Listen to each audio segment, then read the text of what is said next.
Here is the customized list. We called it list class. As we mentioned, that is going to have a list as an array of type string and number of items, which is an integer that represents the number of elements we are going to use in the array. So the class will be basically a wrapped class because we are putting the array inside, and the array processing or entering the array or adding elements to the array is controlled by the class itself. So what does it mean an array is wrapped in a class? It means we define a class that has an array inside it, and we make this class takes full control of the array processing. So if we want to add elements to the array, then the class should be responsible for that. So controlling these data members, the list and the number of items in the class should not be exposed outside the class because it should be fully controlled by the class. And to do that, we define them private data members. So the list, which is an array of type string, and the number of items, which is an integer, we are going to define them as a private data member. And we are not going to provide any setters and getters for these data members. Why? Because we want the class to take control of these data members, not any user of the class, which is an object that can change their values. Therefore, we can say that the array and the associated variable that represents the actual size of the array are managed only by the wrapped class. To make the class take full control of the array, the class must provide public methods that are used by the objects created from this class to process the array elements. For example, if you want to add an element to the list, then a method should do this job for you. So therefore, we need to know what are the public methods that we need for this class so that the objects created from this class can manipulate the array inside the class. Let us have a look into these methods. The public methods that we are going to define for this class, first we have two constructors. The first one is a default constructor that will create a list as an array of size 10. So the size of the list will be exactly 10 strings and will initialize the variable number of items to 0. The second constructor, it will have a parameter that specifies the size of the list, which is the maximum size. As if you remember, we called it the capacity, which is going to be the length of the list. So it depends on what is the size you want this list to have. You provide as a parameter to the constructor this size, and the object or the class will create the array of this size. So it is to create a list as an array of size, maximum size, and also will initialize number of items to 0. In addition to the two constructors, there are two methods. One is responsible to test whether the list is full or not, and the other one is responsible to test whether the list is empty or not. The first method, the name is full, that returns true if the list is full. Otherwise, it returns false. Therefore, the return value for this method is a Boolean variable. The second method is empty, that returns true if the list is empty. Otherwise, it returns false, that the list is not empty. Therefore, the return value for this method is Boolean. If we want to talk in terms of implementation, how to check that the list is full or not, we test number of items with the capacity. And how to check if the list is empty or not, also we test the number of items. If it is equal to 0, so it is empty. In this wrapped class, one property is added is that whenever the user tries to add an element that is already in the list, should reject it. In other words, it should not allow to have duplicate elements in the array. And to do that, the class uses the public method isOnList. This method takes as a parameter a string y and returns true if the string is on the list. So basically, this is a searching problem. So it will search for y in the list. If it is there, then it will return true. And if it is not there, it will return false. So here we are testing for containment, if the element is in fact on the list or it is not on the list. Now we come to the method that is responsible for adding items to the list. The method is called addItem, that will take as a parameter a string and will add this string to the end of the list. But before adding the element to the end of the list, it should make sure that it is not full. There is a space that we can add this element, and at the same time it does not exist in the list. To do that, we can check for the method whether it is full or not by using the method isFull, and to check that if the element is on the list or not by using the method isOnTheList. Finally, if we want to get an item at a certain index in the list, we use the method getItemAt that retains the item at a position specified as a parameter. So this will give us the item at a certain index inside the list. Before we write the implementation of the class, we would like to write a test program that shows you how to use this class to create a list of items and add them on the list. At the same time, to show you how to use its methods for processing the list. For testing the list class, we are going to write a Java program to do the following. First, create an object of list class called ToDoList that will be used for keeping list of items such as a grocery list or a list of things to do for maximum 10 items. Let us go to JGrasp and implement this part. To create an object of list class, we write list class, and the name of the object will be ToDoList, as the question suggests. And here we are going to create an object from this class. So we say new list class, and now which constructor we should call. Remember that the class has two constructors, one that initializes the list for exactly 10 items or 10 elements, and the other one is that you supply the size. We can use either of them. So we will leave it for the default constructor, or you can use the other constructor by supplying 10. In the second part, we want continuously ask the user to enter items of ToDoList and add them to the object created in part A called ToDoList. Stop reading when the user enters the word end. Let us go to JGrasp and do this part. To continuously ask the user to enter items or activities of ToDoList and stops reading when the word end is typed, we implement a sentinel-controlled while loop. So let us ask the user first to give us the activity or item by saying, what do you want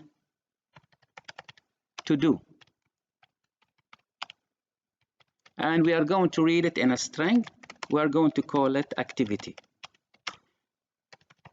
Now, since we are going to read a text, not single word, then we are going to use the next line instead of next, because we assume that the user will type more than one word. Now, to check for the sentinel end, we write the while loop, and here we are going to check for the sentinel, and if it is not equal to the sentinel, we will enter the loop.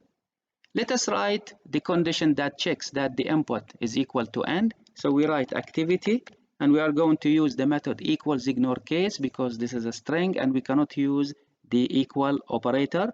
So we will say equals ignore case, and we will check for the word end as an input parameter.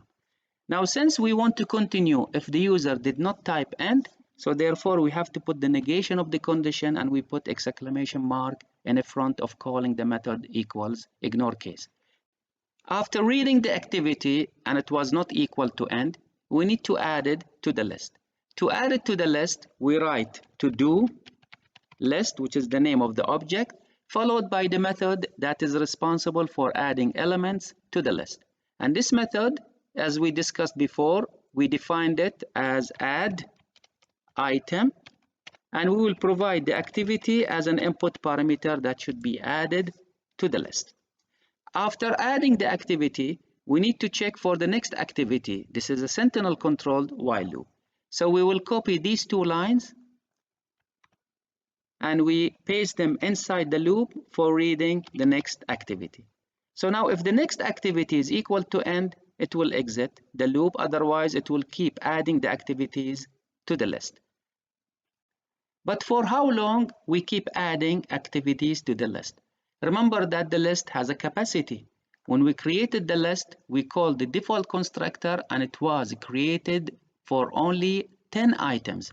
So therefore, we should not allow the user to enter any number of activities without testing that there is enough space in the list. Therefore, in addition of testing that the entered activity is equal to end, we need to check that the list is also not full.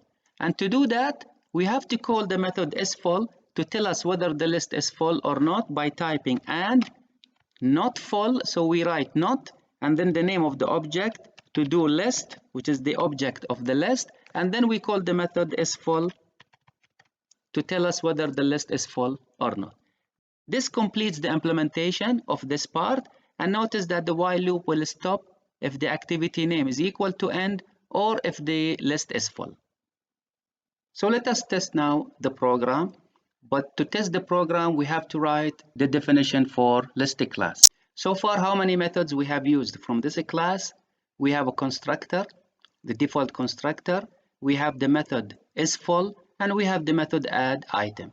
Let us just implement the class up to these methods, and then we will show you later how to add the implementation of the other methods. So here is our class definition. First, we need to define the data members. One is list as an array of a string. So private string as an array, and we are going to call the array inside the class list.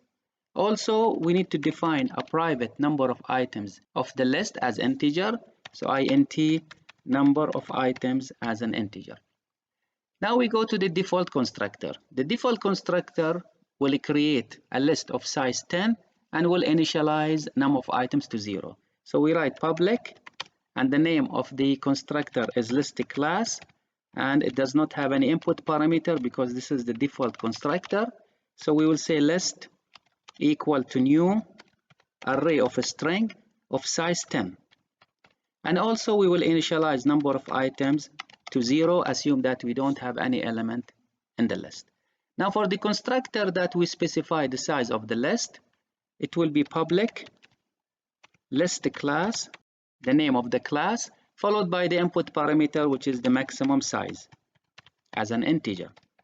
And we will do exactly the same what we have done for the default constructor, except that the size will be as the input parameter.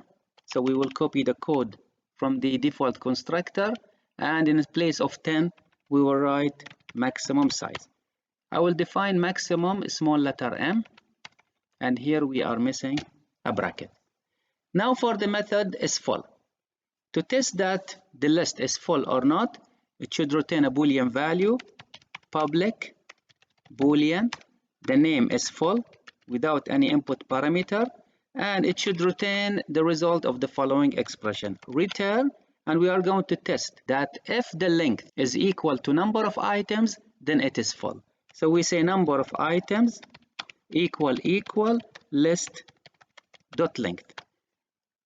Now for empty, we will just simply check for number of items is equal to 0. So we will copy the code for isFull and we will paste it, and we will call the method isEmpty. And here we will check for number of items is equal to 0. So if number of items is equal to 0, then this expression will return true, otherwise it will return false.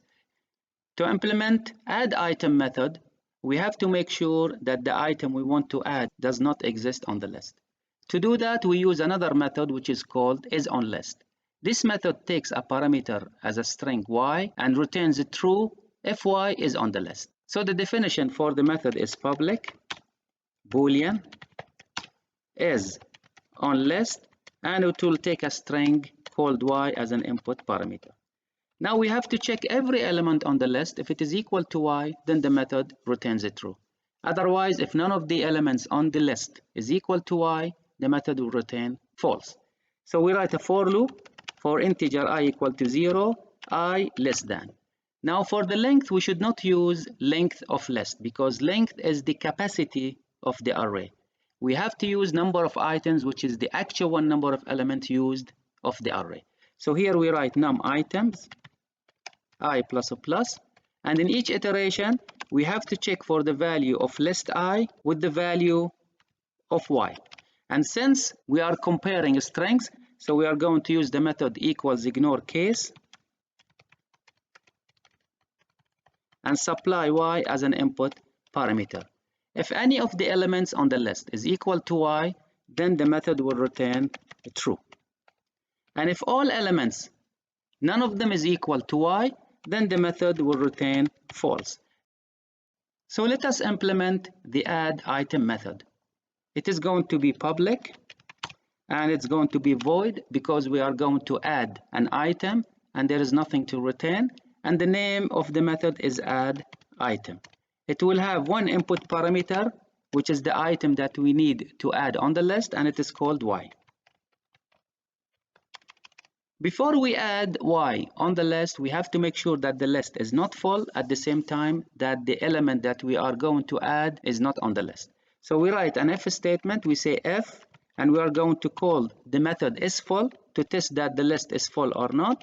And if it is full, then we display a message by saying that cannot insert a new item. The reason is that list is full. Else, we check that the element is on the list. So we say is on list between a bracket y. If this method returns true, that means the item is on the list. So we display a message by saying that cannot insert a new item, and the reason is that already exists on the list. Finally, if the list is not full and if the item we want to add is not on the list, now we add it on the list. To add it on the list, we write list num of items is equal to y, and we increment number of items by 1 to indicate that we have added one element in the array. And this will complete the implementation of add item. So let us compile the class and check that it does not have any errors. We save it. We check by clicking compile. So there is an error. Num items, it seems that we did not define it. Oh yes, here I'm missing s. It should be num items. Let us compile again. And now it is free of errors. So the class now don't have any errors. Let's go to the list demo, which is our program, and compile it and see if it has any errors or not. Again, we save it. We click compile. So there is an error. The problem here is that we are redefining activity. In this case, I have to remove the declaration because I have already declared it before in previous lines. Let us now compile it again. Now it does not have any errors. Now it's time to run the program.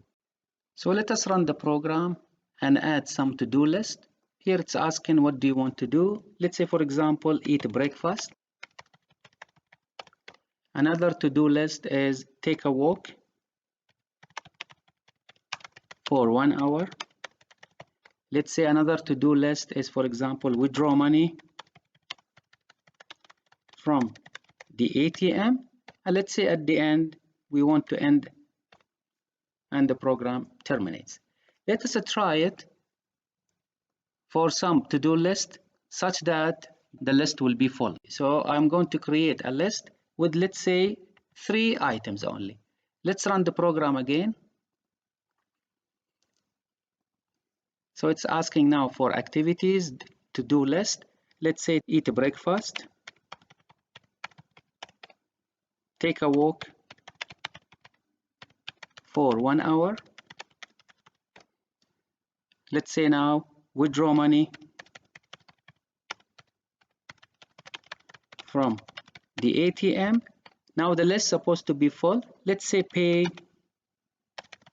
the bills. And now see the program has stopped because the list became full, but no message was printed on the screen. As you have seen, when the list became full, no message was printed on the screen. So what is required now in part C? It says when the last item is added in the list, print the message list is now full. So that means when the last element is added on the list, we need a message to be printed on the screen before exiting the loop. Let us see how we can implement this in our program.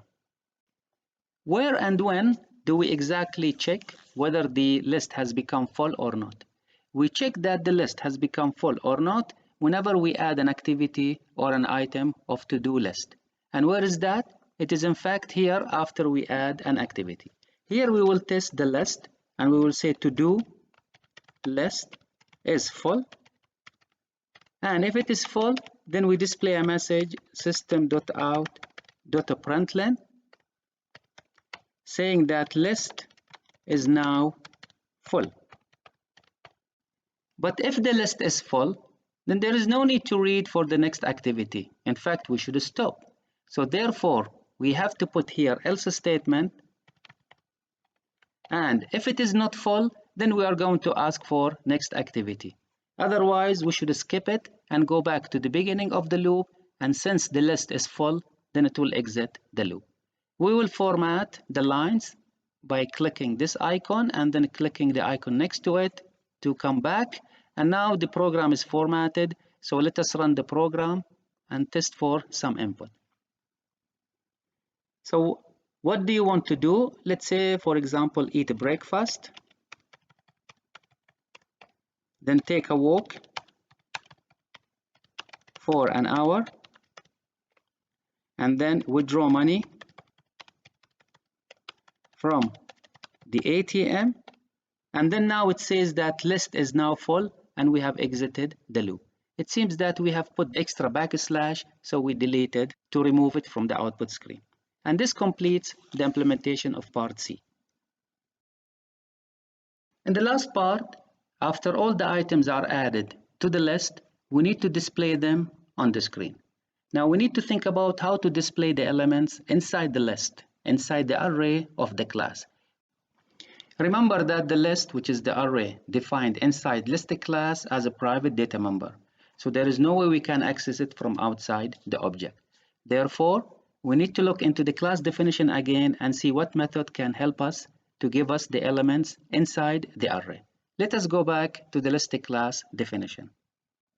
This is the class definition for list class. And remember that the list as an array was defined as a private array inside the class. Therefore, we cannot access its element from outside the object.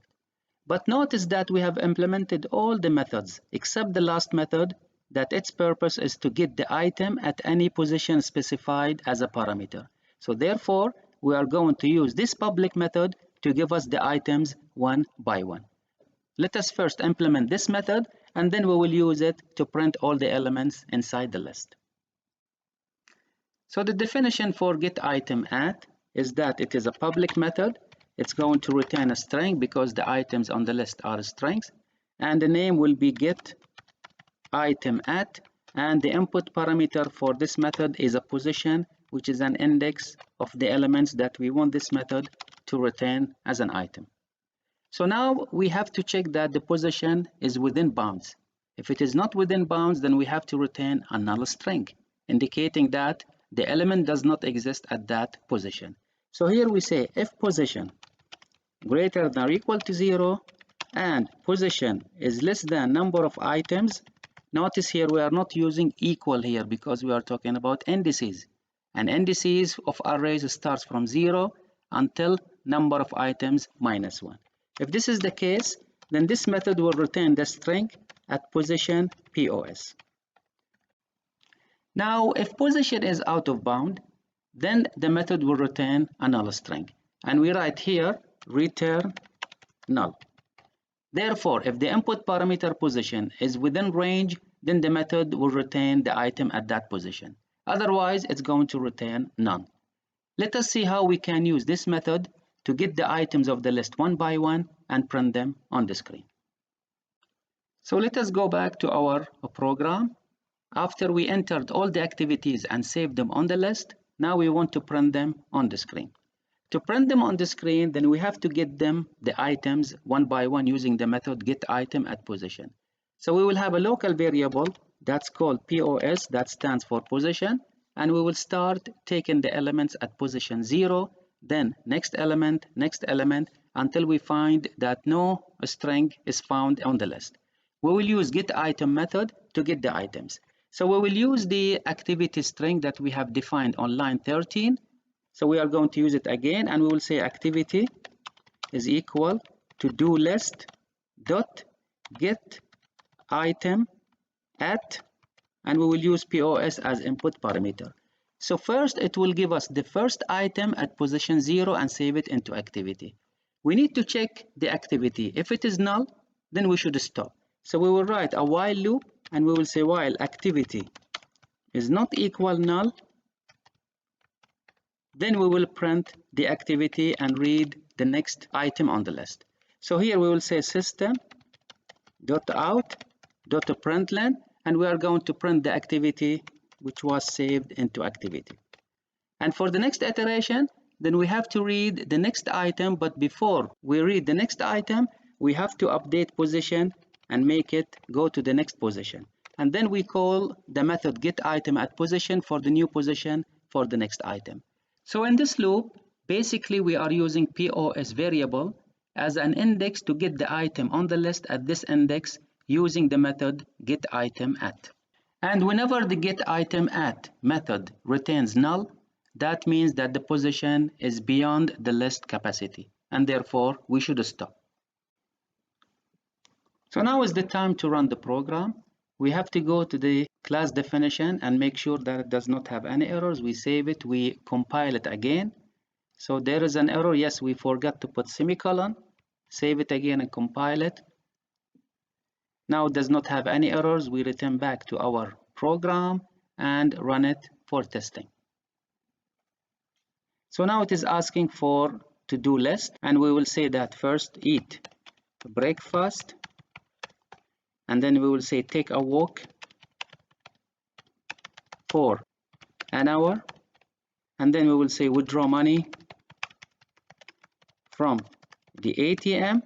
And now as you see, it says that the list is now full and it has printed all the activities on the list one by one.